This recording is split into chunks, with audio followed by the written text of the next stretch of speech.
different signs have certain personality traits. And I feel like grapes kind of have certain personality traits too. Just like people, their personalities can be changed or diverted or solidified or made more negative or more positive based on the surroundings, their individual terroir as a human. And I think grapes are kind of the same way. They have a basic internal structure that can then be changed by how it's grown, what its conditions are, and how it's vinified. So I've always kind of liked these core bone marrow correlations between a grape and a personality type in the Zodiac. And I've just always found it fun and challenging to compare them as far as how they behave and like what their personalities are.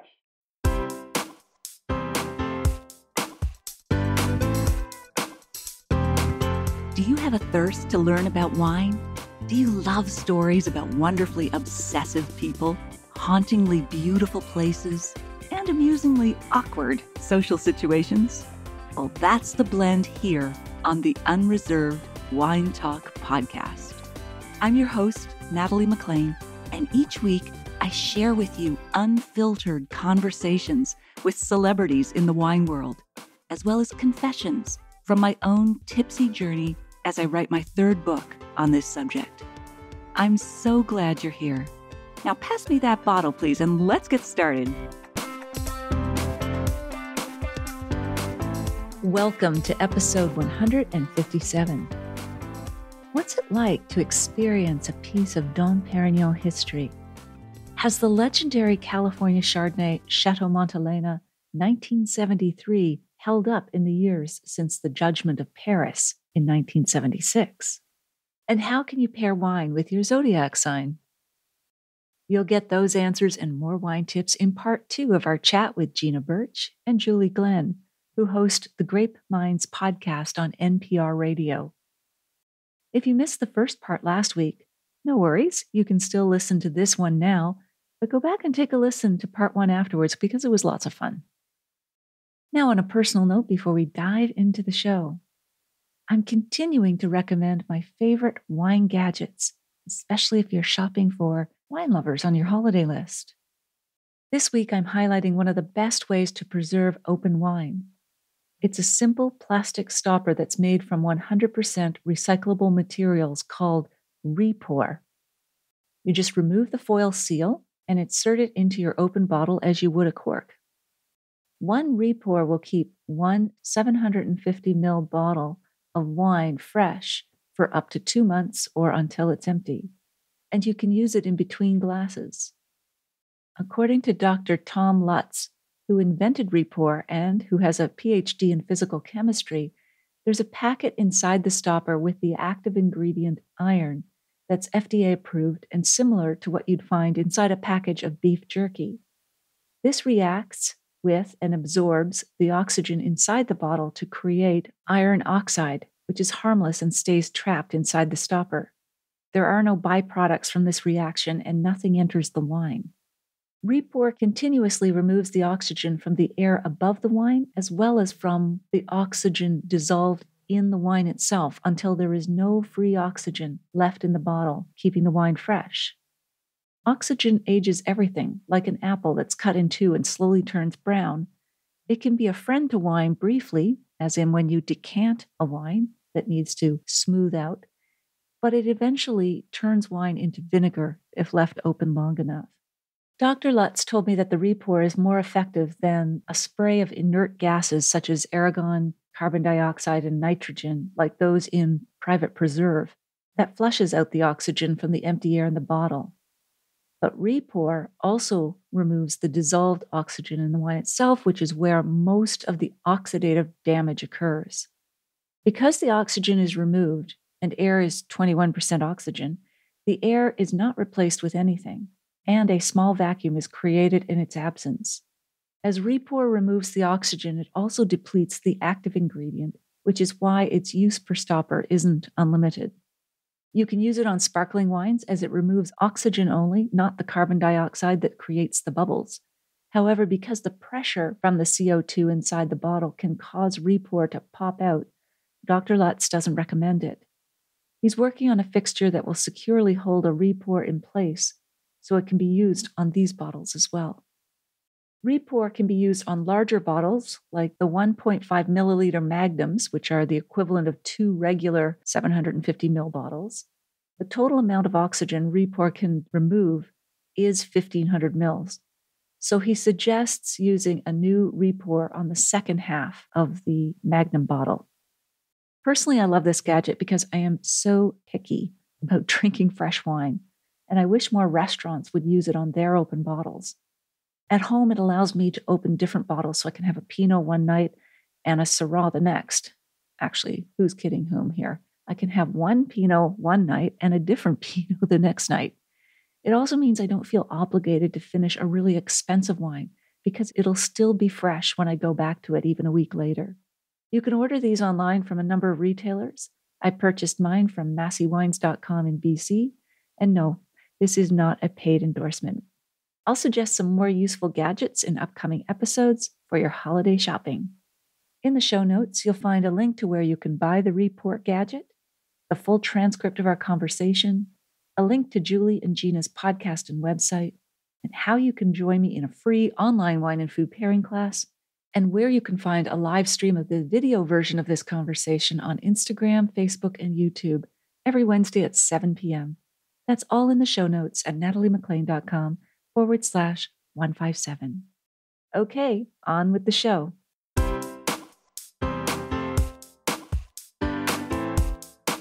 Julie, your love is in Italy, but is there any other memorable wine region that comes to mind that you've visited? I really found Spain to be interesting. Down around Barcelona, we went to, still don't know how to pronounce it, but I've been there. It's Frignet, you know, the cava producer there? Yes. That was wild. We went on a tram through their cellars, which is like a 2-mile ride. Really? And all the walls are covered in bottles. They're all just sitting there. And you can see every once in a while, one of them is blown up because of the secondary fermentation blows the bottom of the bottle out. So I kind of those went off when we were driving by. It was interesting to see this spectrum of what they create. I mean, the bottom of the barrel, which is what we see for like $5 a bottle all the time. But then they have some higher end ones that I've never seen anywhere but there that are surprisingly good. Oh, wow. Do they have a crew system or anything like that? Or it's just their sort of higher end tier? They have their different tiers for sales, but I don't remember, it's been a while, but I don't know if they have actual different tiers, but they do have different labels for different things. They had the Segura Viudas, which I thought was super cool back when I had a wine shop a million years ago, the one with the big, like, pewter-looking thing on the front. Yeah, it's a beautiful bottle. Oh, beautiful and still bottle. Reasonably priced, yeah. Yeah, reasonably priced, not bad. Better with orange juice or peach nectar, but still, it's there. It serves a purpose. Speaking of bubbly, Lambrusco. You had a story about Lambrusco or discovering it. Yeah. Well, you know, I had kind of dismissed it for so long. And then you go live in the land where they make it. And in Parma, it makes sense because it really goes, I mean, Parma, obviously, prosciutto di Parma, Parmigiano Reggiano, all the different like high salt, fatty things that they make there that are the best in the world.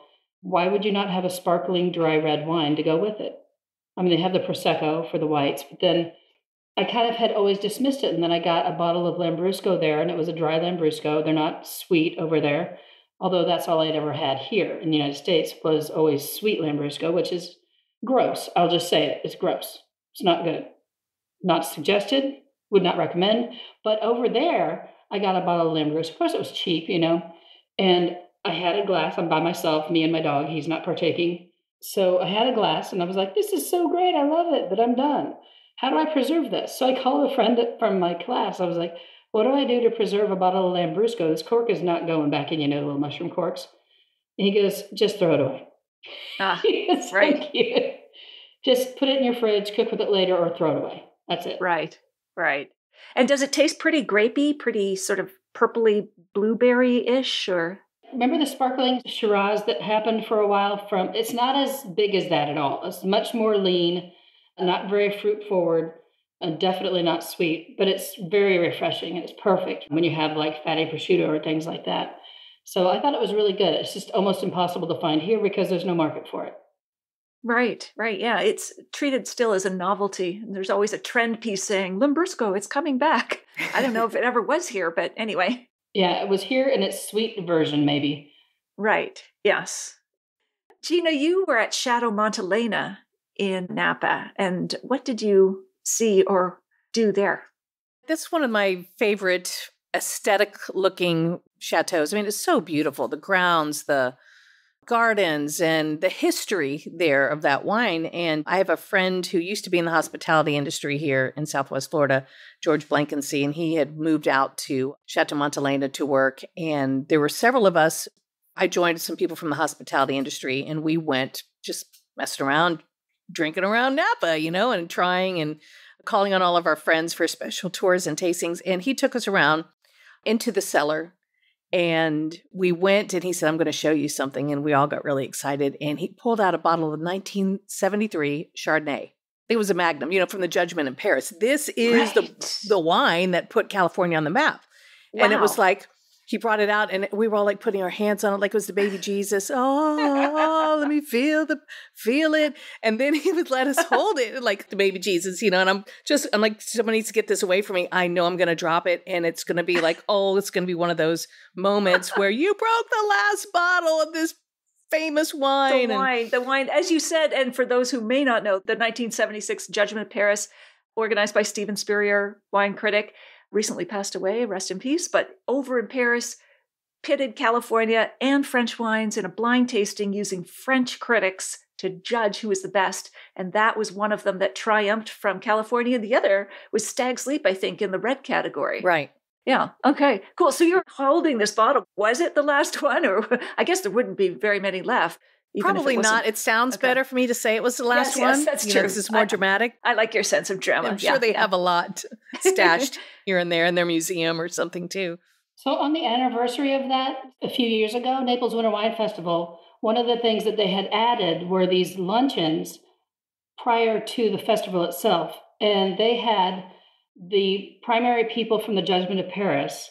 I can't remember everybody's name, but they were there. And we all tasted through the Chateau Montelena Chardonnays from 73 on through up to now. Not every single one of them, but like every few years. And we looked at the difference in the color of the wine, and that was a really cool experience. It's one of the add-ons to the Winter Wine Festival thing that they've started, because people want it to last forever when they get here. But that was a cool one. That was awesome. And was the 73 still holding together, or had it kind of... still standing up. Oh. It was still standing impressive. up. Some of the ones in the middle, like in the 80s, were just not doing so great, like one or two. One might have been flawed in a certain way, but we weren't sure. I mean, I'm not going to say I know more than them, but it seemed like there was something wrong with it. The rest of them were all great. And the color difference was just really cool to see. Yeah. Like side by side. I love those comparative tastings. Yes, that's how we learn the best. I mean, it's only side by side. People think you have some magical ability sometimes as a wine taster. Those differences only jump out at you when you've got a side-by-side comparison. It makes it a whole lot easier. Gina, you were also in Limoux and touring the St. Hilaire Abbey, where Dom Pérignon spent some time before going up to Champagne. So what was that like? Yeah, it was really interesting because it was my first time to that region of France and learning about Limoux and the sparkling wines that they make there and how they make it and the specific grapes. And we went to this abbey, and I thought we were going to be tasting wine in the abbey. Well, no, it's an abbey. They're not serving wine. So I was a little bit disappointed. But we went into one of the caves, and it was dark, and it was like a little bit wet. And the guy who was telling us about the story of Dom Pérignon, he goes, he spent time here, and he said he was a naughty monk. He was a naughty monk. I'm like, he was a naughty monk. How was he naughty? I don't know. He wouldn't tell us. I couldn't find out. Was there a nunnery close by? Just kidding. Yeah, right. See, I should have asked Julie so she could dig into that for me a little more. But then, we know the story. Dom went up to Champagne, and the climate was different, and he was trying to, they say, replicate what he had tasted in Limoux, and that's how Champagne was, come about. That's one story. But we were there, and we were like petting the walls, and I'm like, oh, this is where it all happened, and there's stuff coming, there's water coming. Should we like taste it? What if it's really champagne? We just or sparkling wine. The walls are sweating champagne. It was just yeah, right.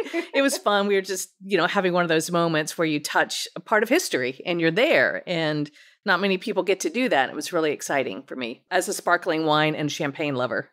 Yeah, that is part of the magic of travel and just of drinking wine. I always think of Maya in the movie Sideways, how many hands have touched that wine, and some of them are dead now, and things that have changed the history that those grapes, vines, wine has seen. But yeah, that is definitely part of the magic of it. All right, so let's get to the Zodiac. I don't want to miss that. Julie, this is your specialty, but I know you both talk about this on the Grape Minds podcast. So Julie, tell me, what drew you to astrology, I guess? How'd this all start? I just always liked astrology because I've always liked that I'm a Leo. So I've always been like into that. And I just always kind of feel like different signs have certain personality traits. And I feel like grapes kind of have certain personality traits too. And just like people, their personalities can be changed or diverted or solidified or made more negative or more positive based on the surroundings, their individual terroir as a human. And I think grapes are kind of the same way. They have a basic, like, internal structure that can then be changed by how it's grown, what its conditions are, and how it's vinified. So I've always kind of liked these little core bone marrow correlations between a grape and a personality type in the Zodiac. And I've just always found it fun and challenging to kind of pair them as far as how they behave and like what their personalities are. And it doesn't necessarily mean that you're going to like the grape that kind of correlates with your own personality or with your own sign. For example, I don't like my grape, but it just works for the sign because of what it is. I mean, I don't dislike the grape. I mean, I'll drink it, but it's not my favorite for sure.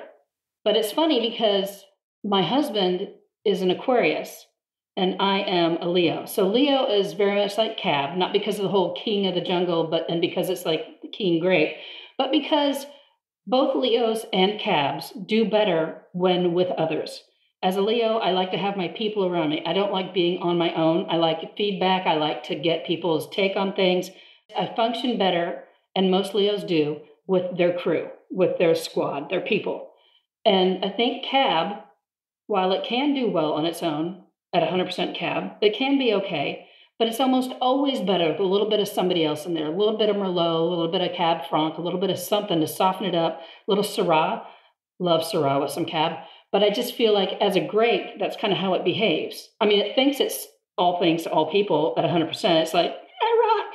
And Leos have a huge ego, like me. Like, I think I can do anything in the world. I mean, I do. I'll be honest. I'm learning more and more about my ego. But then my husband is an Aquarius, and Gina's an Aquarius too. And they are the impatient ones. They are the first out of the gate. And when it comes to the circle of the Zodiac, so they are Gamay, which is our wonderful Beaujolais grape. That is my favorite go-to. If I'm going to go get a bottle of wine at a store, I'm going to the Beaujolais section and I'm getting a Cru Beaujolais. And I love them because they're flighty, they're dreamers, they dream big, and they really get you out of your headspace. Gina and my other great friend Michelle and my husband, I seem to surround myself by either Aquarians or Libras. So it's kind of unusual. Interesting. But that's who that is. Yeah, aren't Cool. you a Libra, Natalie? I am a Libra, so I want to know, actually I want to know my entire destiny, but for tonight, what should I be drinking? Well, I paired Libra with Pinot Noir because Pinot Noir is it's my favorite. beautiful. It's beautiful, delicate, and delicious. And Libras can be a little delicate. They have to be balanced. And if they're out of balance, then they're Whacked. It's not good. Yeah. True. There are some Libras that I totally love, and then some Libras I just go to the other side of the street to get away from. Same with Pinot Noir. Sometimes there are Pinot Noirs, and I'm just like, oh God, no. Polarizing. And then there are some Pinot Noirs. Libras like pretty things. They like sparkly things. They like things to be shiny and beautiful and just. Yeah. I love the bling. Yes. But they are just that way. And Pinot Noir kind of is that way. It's kind of particular. They like things to be the way they want them. And they want things to be balanced. And they have to be balanced. When they're out of balance, it's just no bueno. It can be a floral, effusive, beautiful, perfumey wine when the grape is made into the wine. But as a grape, if you just have straight Pinot Noir grape juice, it's still really pretty and floral. And it's very sweet, of course, because none of the sugar has been turned to alcohol yet. It's delicious. I love this.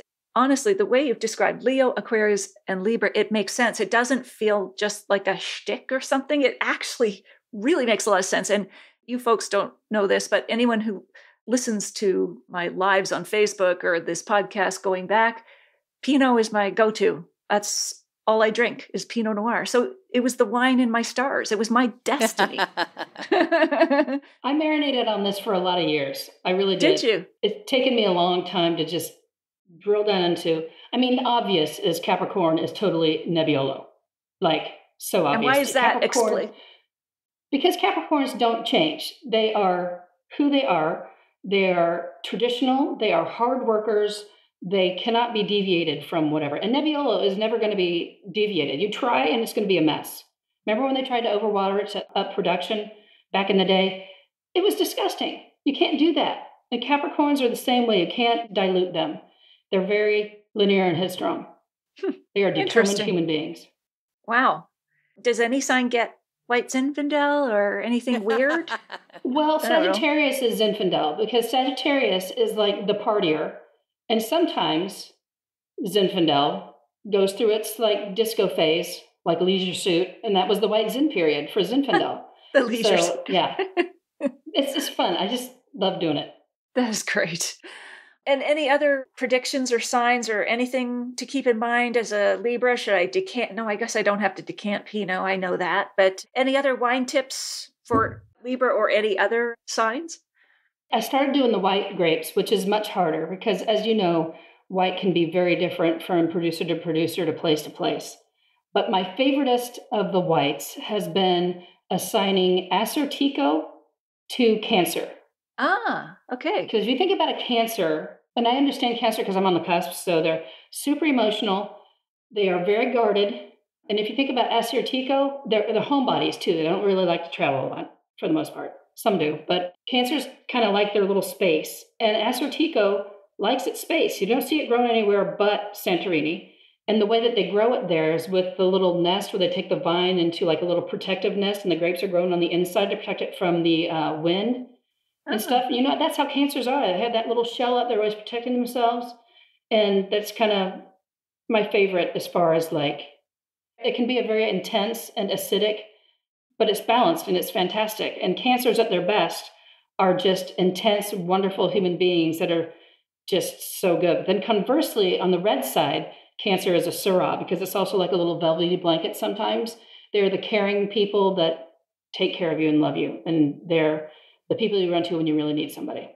So I love that. Just like Syrah. That is great. I love that. Gina, you were talking back to NPR. So I can imagine you two, you were friends, you wanted to do something together. You both had broadcast history. So I guess it just made sense to do a podcast. But you've got this NPR extension, which is great for the podcast. Tell me about Dave Powell, the interview with Dave Powell, and why you were reluctant to actually air it on NPR. Well, you know, Dave Powell is made history in Barroso as with Torbrick. I mean, just a pioneering winemaker and does some amazing things. He left there and he formed Powell and Son with his son. I think he may have been here for the Naples Winter Wine Festival. And Julie and I went to a wine shop and met him, tasted through his just this beautiful Grenache and Syrahs and all kinds of great wines that he has. And they were not cheap either. No, they're not. They're pricey. It was a $200 Grenache. Wow. Holy smokes. See that on a shelf you're walking by. But it was good and it was worth it. So he starts talking and he's got a really thick Aussie accent. I'm not even going to try to do it. And as we're talking, he's getting animated and he's talking about the story. And then he just stops dropping the F-bomb. F and this and this, F and that, and F and he's got this thick accent and we're just following him. And so it was hard to understand, but we could understand the F-bombs. And we got back to the studio and we're like, what are we going to do with this? You know, we had just started our podcast. Like, is this okay for NPR? Well, it's a podcast, so it's not really in those parameters. He had such a thick accent. We just kept trying to imitate him and trying to listen and understand. And it was just we just had so much fun with it. And I think we ended up airing part of it and just left it and said, we're not going to beep anything. We're just going to see where the cards fall, you know, after this one. It was fun.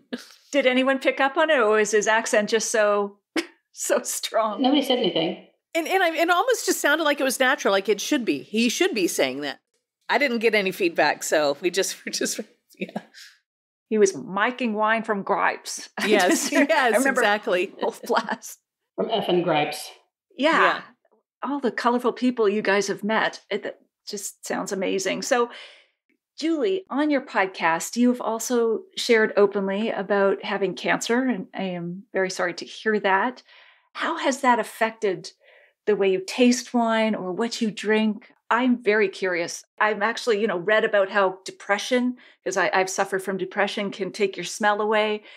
And that terrifies me. And of course, during COVID, people lost their sense of smell. But how has cancer affected your taste or smell of wine? Smell has always been on. I've always had a really sensitive nose. I mean, I can smell a corked wine from across a room.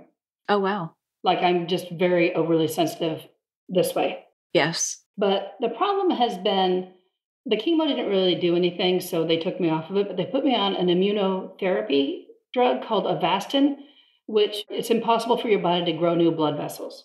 But that has impacted my tongue, which I always had a geographic tongue to begin with, which looks like what it sounds like, geographic. Think about a topographical map. It gets inflamed whenever I eat fruit that has been ripened off the plant. There's some kind of a fermentation that happens when the sugar ripens in a fruit that's not on the plant, particularly with pineapples. The acidity that's created, I think it's a malic acid of some sort, but it really fires it up. So that treatment just kind of made that a little bit worse. Like I'm much more sensitive that way. But my taste went for a while. It's getting back to normal. It's steadied now, but it went towards where all I could taste was acid. Remember, Gina? Mm-hmm. I mean, all I could taste was the acidity and the alcohol. Right. So that Lambrusco stuff suddenly tasted pretty good. Yeah. Yes. It was nice and sweet and fruity.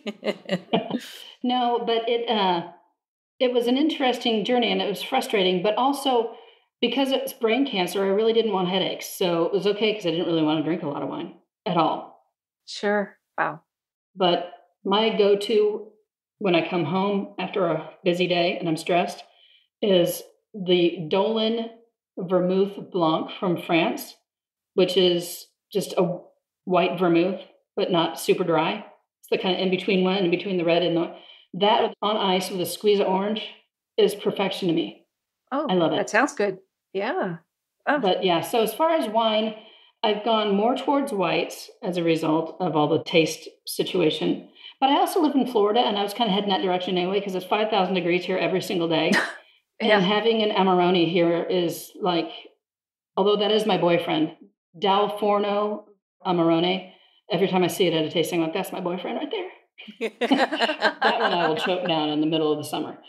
So she will push people out of her way at a tasting to get to that. I've seen I get mosh pit. I throw elbows. I've been pushed. Yeah. She's seen it.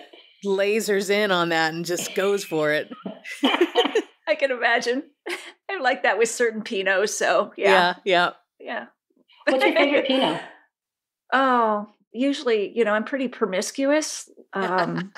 So I always say the one somebody else bought for me, but I'm loving right now La Crema from Russian River. So some of the La Cremas, as long as they're from cool climates, I think most of them are. But this Russian River one, it's of course more expensive than the others because I'm just destined to like expensive wines. But I've been loving that. And then we make a lot of great Pinots here in Niagara and BC. So Blue Mountain in BC. Here in Niagara, there's the Clos Jourdain, some that you haven't heard of, but they're fabulous. I do love Pinots that are sort of nervy, edgy, kind of like people on the edge of a nervous breakdown. Like you just don't know, is this going to stay together in the glass? But I find that quivering sort of intensity very attractive in the wine and the people. So, yeah. That is very Libra of you. Yeah, I was going to say the same that's thing. True. Yeah, it's balancing, teetering, but just on the edge. Gina, do you remember the name of we did interview a Canadian winemaker not long ago. Yeah, from Okanagan. That was good wine, wasn't it? Oh my gosh. It was We had so good. The Rieslings and the Gewürztraminers from there were just some of Which the best I've winery did had. you say it was? Martin's Lane. Oh, okay. Martin's Lane. Yeah. Great winery. Okanagan Valley. Okay. There you go. He was awesome. It was Shane Munn. Shane Munn is the guy, and he was really a great interview, and the wines were incredible. But on the subject of Pinot Noir, sorry to drag us backwards, I don't know if you've had a chance to try this one yet, but at Naples Wine Festival, Gina, you'll remember we went through the tasting room, and we got to try Carlo Mondavi's Rain Pinot Noir, Raen. So we're from the coast, Sonoma. Yeah, So good. I'll have to go Totally for that. recommend. Okay, I'm going to find how to get that wine. I'm on a mission now. Yeah, it's quite good. Thank you for that. All right, let's go into the rapid fire. And Oh, boy. unless you want to stay till late tonight. No, I guess we better get moving, huh? No, it's okay. This has been fabulous. So I need to here we switch go. from coffee to wine at some point. Yes, I know. I got this mug, but you don't know what's in it. Well, mine either. Yeah, that's true. So do you remember a favorite childhood food that you would now take and pair with wine? Oh, pizza all day long. I mean, that never goes out. You know, I think you're thinking like peanut butter banana sandwich or bologna and chips or something. You know, I'm sure I would pair champagne or sparkling wine with all of it. You know, anything that's salty and fatty or has a little bit of fruit too. It's just, I think champagne's universal. It just goes with everything, you know. It is. It does. Blanc de Blanc or Brut. That'll work. Julie, do you have a favorite childhood food that you would pair with wine? I was a weird kid, so my favorite thing in all of my childhood was escargot. There was a place Really? in Kansas City called Stevenson's Apple Orchard, and every special occasion, that's where we went for dinner because I wanted to have escargot every time. And I'd Wow. steal everybody else's. Otherwise, I lived on Little Debbie's and Diet Coke like everybody else did in the 80s. But What are special Little occasion, Debbie's? Remind me Little what. Debbie's, those little snack cakes, Oh, okay. Kind of like Jill kind of like Lou's or Hostess, but cheaper. Hostess. So what would you Okay. pair with that? Maybe a Zin with the Swiss Miss? Yeah. I don't know. Yeah, probably definitely is in with the peanut butter things, the little wafer things. Yeah. Okay, cool. What are your favorite wine books? Do you have a wine book that you love? I think Julie's got one there. I have one too.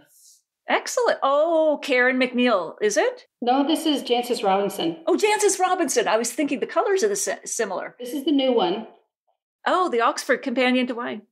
Yeah, and then here It's great. is the old one, which decorated by my daughter. Ah, It there you has go. been taped back Stickers? together because I broke the spine. It's well loved. Yes. Yeah. Wow. Yeah, it's These are such a my great faves. resource. That's one of my favorite, but I knew she was going to pull that one out, so I had to do something different. It's like my Bible. Yeah. And one of mine that I love right now, or that I loved, is this. Gerard Bertrand, Yeah. Wine, Moon, and Stars, the Southern French winemaker who makes so many good wines. So is that a memoir? It is a bit. You know, the beginning, it goes into a lot of his history with rugby and a lot of the teams and people, which I just kind of went, yeah, I got to go past that. But when you get into his story of how he got into winemaking and his philosophy of taking care of the earth and really is like a little bit of a hippie vibe, you know, the sun and the moon and the stars and his passion for the food and the wine. I mean, when I was reading some of it, I'm like, oh, I'm feeling that same thing. And I just was kind of moving. It had just some passion to it, more than just about his rugby career and him, but it was a little bit of a love story of wine as well, and agriculture and everything that goes into making a bottle. So I enjoyed reading that one. Oh, I see why you love him so much. It's not just because he's cute. Oh, and he is very dashing. handsome. He is very You've handsome. met him so many times. Yeah, we're BFFs now. Have you interviewed him on Grape Minds? We have not, but I've interviewed him a couple of times. Yeah, we should probably try to work that out. I know he would do it. He's making some new orange wines now, and he's doing some different things. You know, he's always doing something different. So, Oh, fantastic. Yeah. I have to seek him out too. He sounds really, I've met him once, but yeah, he has those other angles to his life, the rugby and the other things going on. And do you have a favorite wine gadget, either of you? well, you know, I love the Corvin. Oh, yes. To preserve wine. Yeah, and it helps, like, if I'm trying to figure out, sometimes if I'm tasting wine for a story and I don't really want to open the bottle, I want to save it, I'll just get out a little bit and swirl it so I can actually do some tasting notes. And so that helps me professionally. But this is a new little thing I got. It's the champagne topper. And you see on there, it's Breathless. I love these guys. Now, I never have enough champagne left.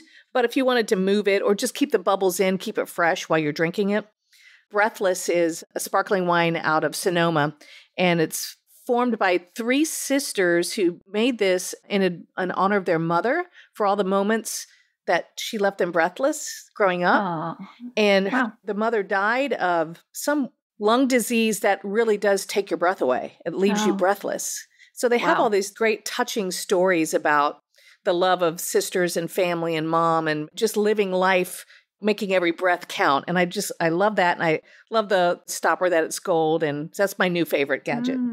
I love those stoppers too. They are very practical for champagne because, of course, you're not going to get that mushroom cork back in the bottle. It's not going anywhere near it. But those stoppers, those specialized champagne stoppers are really great. Julie, do you have any favorite wine gadgets? No, just the way corkscrew. When somebody gives me those wing corkscrews, I'm just like, stop it. Yeah, I don't like those either. They're hard. I'm not a gadget person really so much. Right. I know they have those aeration things that people dig where you put it through the thing, and I just hate that sound. It just turns off the whole thing for me. So gadgets you don't like. One thing that I was introduced to, Gina and I did a whole tasting thing with Riedel with their wine glasses that are very grape specific. And I really never thought it could be possible that it would be that much of a difference from glass to glass. And he had us put the same wine in 4 different glasses, and it tasted like 4 different wines. So that was really cool. So glassware is the gadget that I could get into. Yes, I agree with you. That's a great one. Well, this has been amazing. So is there anything we haven't covered that you'd like to mention? Maybe what you're having for dinner tonight or your plans? I would like to tell people to get in there if they've got wines that are in the bottom of their closet or under their bed or things that they've been saving, get in there and open those. Because I have had things in the back of my wine cellar. I call it a cellar, but it's just a big fridge. I just like to be bougie and say I've got a wine cellar in the house. 2 feet deep. Right. And I forget about them. And I've got a 97 Badia Coltabono that I was on a Zoom call with the winemaker. And he's like, yeah, you need to open that. 97 was a great year, but it's not, look at what year we're in now. So you need to get that baby and open it. So it's those things that you save for a special occasion.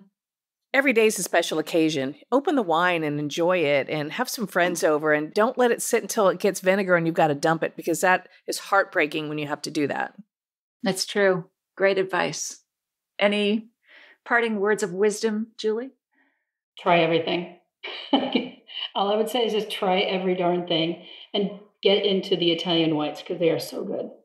Yes. Yeah, you've intrigued me with that. Plus that Pinot you mentioned. So I have my shopping list or my hunting list after we're done here. Where can folks reach you online? Grapeminds.org. Right. We're also have a Facebook and an Instagram called just regular Grape Minds. And it's pretty simple, pretty straightforward. And we each have our own, Gina Birch and Julie Glenn, we each have our own Instagram pages as well. Perfect. All right. Well, thank you, Gina, Julie. This has been such a great conversation. I loved it. I can't wait till we can do this in person someday. Yes. Over a glass or 3. Will you come on our show with us?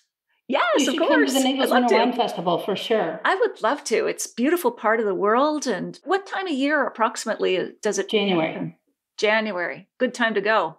Good time for you to get away and come to Florida. It's beautiful here then. Yeah. Absolutely. Definitely putting that on my list. And yeah, we got to stay in touch. We have many things to do together. Yes. Perfect. So excited. Thank you both so much for this. Really, really appreciated it. All right. So bye for now and to be continued. Cheers. Thanks for having us. Okay. Cheers. Okay. Thank you. Bye-bye.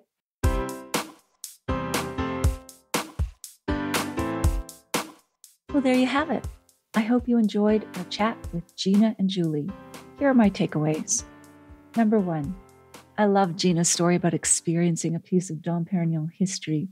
And I think that's the magical connection between wine and place.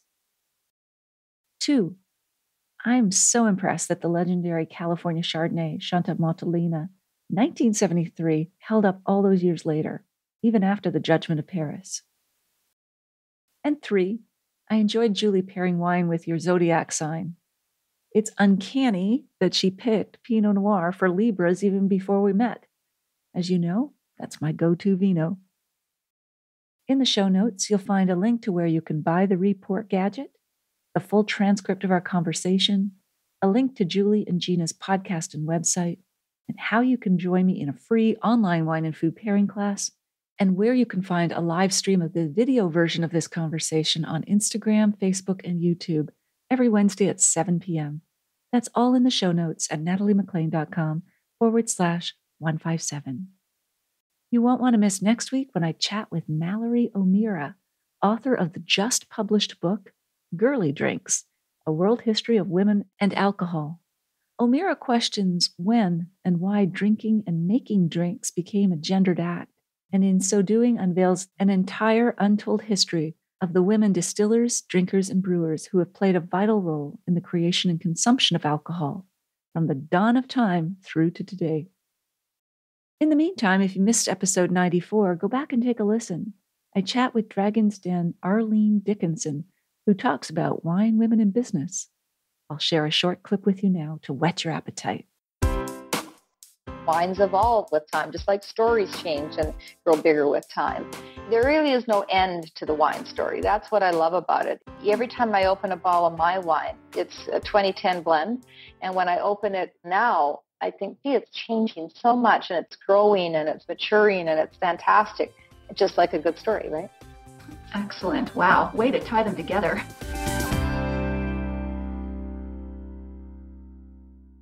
If you like this episode, please tell one friend about it this week, especially someone you know who'd be interested in the wines and trends we discussed. Thank you for taking the time to join me here. I hope something great is in your glass this week, perhaps a wine that pairs with your sign.